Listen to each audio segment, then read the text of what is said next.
اللہ الرحمن الرحیم۔ گناہ بے لذت۔ بے لذت گناہوں کی فہرست میں صدقہ کر کے کسی پہ احسان جتلانا بھی ایک گناہ ہے۔ صدقہ کرنا بہت اچھی عادت ہے اور بہت بڑی عبادت ہے۔ قرآن مجید میں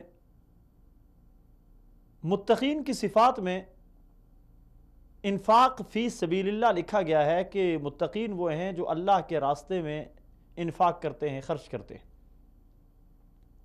لیکن اللہ کے راستے میں خرچ کرنا محض اللہ کی رضا کے لیے ہو۔ جب اللہ کے لیے دیں تو اللہ تعالیٰ کے ساتھ اس میں باقی معاملات کو شریک نہ بنائیں۔ اللہ تعالیٰ کا ارشاد ہے لا تبطلوا صدقاتکم بالمن والاذی، کہ اپنے صدقات کو احسان جتلا کر یا کسی کو اذیت دے کر باطل نہ کرو۔ اس کا معنی یہ ہے کہ آپ نے ایک آدمی کی ضرورت پوری کر دی اور وہ ضرورت اپنے مال سے آپ نے پوری کر دی، تو اب اس پہ یہ احسان نہ جتلاؤ کہ تو ضرورت مند تھا، میں نے تیری ضرورت پوری کی تھی۔ اگر احسان جتلا دیا تو آپ سمجھ لیں کہ آپ کا صدقہ باطل ہو گیا۔ یا آپ کسی کو صدقہ دیتے اور اس کو اپنا غلام بنا لیتے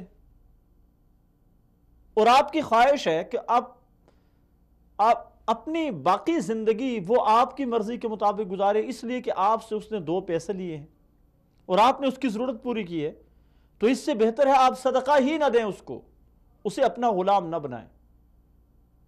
اور اذیت ایک یہ بھی ہے کہ آپ نے ایک ضرورت مند کی ضرورت پوری کی ہے اور آپ اس بات کو سرعام لوگوں کے سامنے بیان کرتے ہیں جس سے اس کو اذیت ہوتی ہے، اس کی خودداری کو ٹھوکر لگتی ہے، اس کی انا کے اوپر حرف آتا ہے، خودداری کے اوپر حرف آتا ہے، اس کی سفید پوشی کے اوپر حرف آتا ہے، اور یہ بھی اس کے لیے اذیت ناک ہے کہ آپ نے اس کی ضرورت پوری کر دی اور اب لوگوں کو بتاتے پھرتے ہیں کہ فلاں مستحق تھا اور میں نے اس کو اتنے دے دیے، میں نے اس کی یہ ضرورت پوری کر دی۔ لا تبطلوا صدقاتکم بالمن والاذی، اپنے صدقات کو احسان جتلا کر یا دوسرے کو اذیت میں مبتلا کر کے باطل نہ کرو۔ اور دوسری جگہ اللہ تبارک و تعالی نے جہاں انفاق فی سبیل اللہ کے ثواب کا ذکر کیا کہ کتنے بڑا ثواب والا کام ہے، وہاں پہ اللہ تبارک و تعالی نے ساتھ میں یہ ارشاد فرمایا الذین ينفقون فی سبیل اللہ ثم لا يتبعون ما انفقوا منا ولا اذى لهم، کہ اہل اللہ وہ لوگ ہیں جو اللہ کے راستے میں خرچ کرتے ہیں، ثم لا يتبعون ما انفقوا منا ولا اذى، پھر احسان جتلا کے اس کے پیچھے نہیں پڑ جاتے ہیں، یا جس پہ احسان کیا، جس کو صدقہ دیا، جس کی ضرورت پوری کی، اس کو اذیت نہیں پہنچاتے ہیں۔ ہمارے ہاں جس کی ضرورت پوری کی جاتی ہے آدمی سمجھتا ہے کہ اب وہ اپنی بقیہ زندگی میری غلامی میں گزارے۔ علماء کرام نے لکھا ہے کہ جس کے اوپر آپ صدقہ کرتے ہیں، صدقہ کر کے اسے دعا کا بھی نہ کہیں، اپنے صدقے کا اجر اس سے نہ لیں بلکہ اللہ تعالیٰ کی ذات سے لیں، بلکہ دعا کی تما تک رکھنے سے منع کیا گیا کہ دعا کی تما بھی نہ رکھیں اس سے کہ وہ آپ کا صدقہ لے کے آپ کے لیے دعا کرے گا، بلکہ اجر کے معاملے کو اللہ تعالیٰ کی ذات کے اوپر چھوڑ دیں۔ اللہ تعالیٰ جو چاہے گا اس کا اجر تمہیں دے دے گا۔ لا تبطلوا صدقاتکم بالمن والاذی۔ سیدنا صدیق اکبر رضی اللہ تعالی عنہ کی شان اللہ تعالیٰ نے قرآن مجید میں جا بجا فرمائی۔ کہتے ہیں کہ سیدنا صدیق اکبر رضی اللہ تعالی عنہ میں ایک خاص وصف تھا کہ اللہ کے راستے میں بہت زیادہ خرچ کرتے تھے اور غلاموں کو آزاد کروایا کرتے تھے، خصوصاً وہ غلام جو اسلام قبول کرنے کی وجہ سے اپنے ظالم آقاؤں کے تشدد کا نشانہ بنتے تھے، ان کی اذیت کا نشانہ بنتے تھے، سیدنا صدیق اکبر رضی اللہ تعالی عنہ ان کو خرید کے آزاد کروایا کرتے تھے۔ ایک موقع پہ آپ کے والد محترم نے آپ سے کہا کہ تم نے غلاموں پہ احسان کرنا ہی ہے تو ایسے غلام خرید کے آزاد کرو جو کل مشکل وقت میں تمہارے کام آ سکیں۔ سیدنا صدیق اکبر رضی اللہ تعالی عنہ نے اپنے والد سے کہا کہ میں اس لیے قطعاً غلام آزاد نہیں کرتا کہ ان سے مجھے کوئی نفع ہو یا کل میری مشکل میں میرے وہ کام آئیں۔ سیدنا صدیق اکبر رضی اللہ تعالی عنہ کی یہ نیت، یہ ارادہ اور یہ الفاظ اللہ تعالیٰ کو بہت زیادہ پسند آئے۔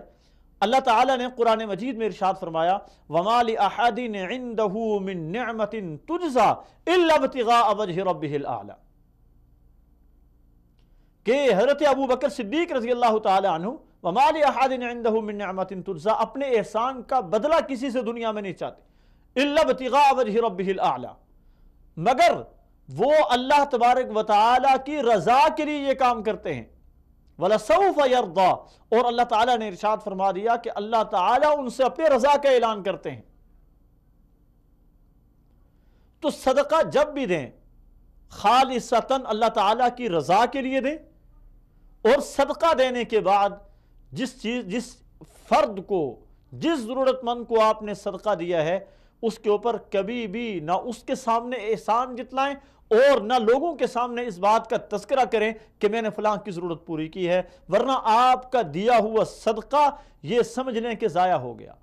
لا تبطلوا صدقاتکم بالمن والاذی، اپنے صدقے کو باطل نہ کرو کسی کے اوپر احسان جتلا کر اور نہ ہی کسی کو اذیت پہنچا کر۔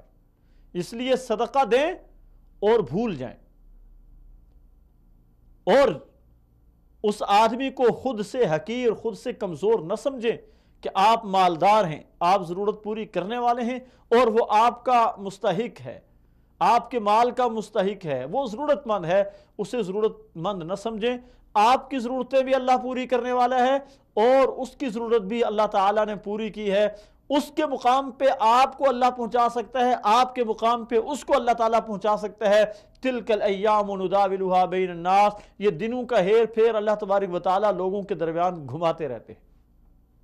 اس لیے صدقہ اچھی عادت ہے، اور صدقہ دیں، مگر صدقہ دے کر کسی پہ احسان نہ سمجھیں۔ اللہ تبارک و تعالیٰ سے دعا ہے اللہ تعالیٰ ہمیں سمجھنے اور اس کے اوپر عمل کرنے کی توفیق نصیب فرمائے۔ والسلام علیکم ورحمۃ اللہ وبرکاتہ۔